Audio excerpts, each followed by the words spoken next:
Hello and welcome to BBC School Report from Maidstone Grammar School. I'm Mustafa and this is Jonah and Henry. Our headlines today: the hunt continues for flight MH370 after weeks of searching, Manston Airport facing a closure, and here at MGS, Sport Relief takes over the school. Now to our main story for today. A Thai satellite has now spotted 300 objects in the area of the southern Indian Ocean being searched for the missing Malaysian Airlines flight MH370. The images were taken 3 days ago, 24 hours after a French satellite picked up 122 objects. Flight MH370 disappeared on the 8th of March, and as yet no debris has been recovered.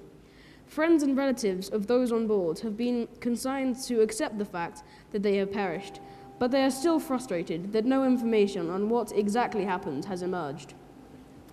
Efforts to retrieve the debris and the crucial black box recorder are being hampered by the bad weather in the area. In other news, shock news from the USA as a woman who was abandoned as a newborn in 1986 has been reunited with her natural mother. Catherine DePrill, 27, was left in a Burger King as a baby, started searching for her real mum in March using social media networks. She struck lucky earlier this week after her Facebook post was shared 30,000 times and her mother came forward. In national news, on the 14th of March, the country saw the passing of renowned socialist politician Anthony Wedgwood Benn, aged 88. Tony Benn was a proactive leader of the British left and the first peer to surrender an aristocrat title. Mr. Benn was famous for championing labour union rights and for his continued opposition to memberships in the European Union and the Iraq War. It was business as usual for hundreds of thousands of British school children a day after tens of thousands national teachers of the National Union of Teachers went on strike over pensions, pay and conditions. The national strike was the second within the same academic year, which Ofsted Chief Sir Michael Wilshaw condemned. Schools Minister David Laws says he was disappointed in the actions. Talks continue between the Departments of Education and the unions. In local news, a possible new buyer has been identified for a Kent airport threatened with closure, an MP says. Roger Gale, Conservative MP for Thanet North, said he believed he had found a reputable new buyer. Loss-making Manston Airport was bought for Anne Gloag, who co-founded the Stagecoach Group, for £1 in October. She said she planned to make it successful and vibrant, but last week, 144 airport staff were told a 45-day consultation on its possible closure. Speaking to BBC Radio Kent, Roger Gale said, "I have spoken to a huge number of people and I have identified a willing buyer. I believe them to be reputable. I believe them to have experience, and I believe them to have the money. But I have no proof of any of that," he added.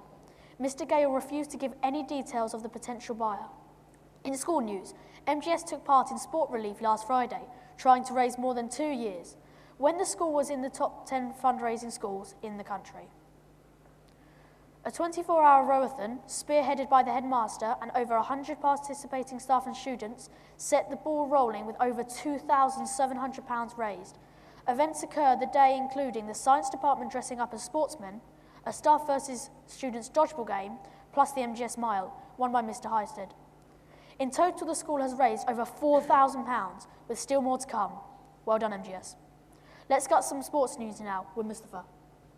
First this afternoon, Liverpool kept up the pressure on Manchester City and Chelsea in the hunt for the Premier League title, naming an unchanged 11 from their brilliant 6-3 win against Cardiff at the weekend.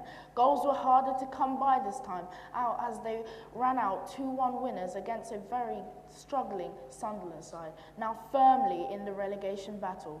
Goals from Steven Gerrard and Daniel Sturridge, either side of half-time, gave Liverpool a 2-0 lead, but a 76th-minute goal from Sunderland kind of gave them hope to put on the pressure. However, Liverpool went out on top. Manager Brendan Rodgers has played down his side's title chances, claiming Manchester City are still the favourites. Meanwhile, in Scotland, Celtic have wrapped up the SPL, following a 5-1 win over Partick Thistle. Over in Bangladesh, England's cricketers are facing a must-win match in the 2020 World Cup against Sri Lanka. England have won the toss and have chosen to bat. They are currently 61-1 in the match. And finally, in F1, the teams have started running at the Sepang circuit ahead of the second race of the season. Mercedes are again favourites going into the race, with Britain's Lewis Hamilton hoping for his first win of the season after suffering an engine problem in Australia. That's all your sport for now. Thank you. In showbiz news, reality TV talent show The X Factor took to the stage last night as the new musical version had its West End debut. I Can't Sing has been written by comedian Harry Hill and made its debut at the Palladium Theatre in London. It tells the story of Chinese and Max, who take the plunge, audition for the X Factor and end up making the final. The whole thing is designed to gently mock the popular TV show, but has been endorsed by Simon Cowell, who is listed as a co-producer. On the red carpet to the debut last night, Simon Cowell also moved to deny reports Rihanna has signed as a judge for the next series of the popular TV talent show. And now for the weather. At last, some good news for the weather in Maidstone. The next few days are set to be fair, with temperatures set to rise to 18 degrees Celsius, with not a drop of rain in sight or a cloud in the sky. Has spring finally sprung? Thank you for listening. This has been BBC School Report at Maidstone Grammar School.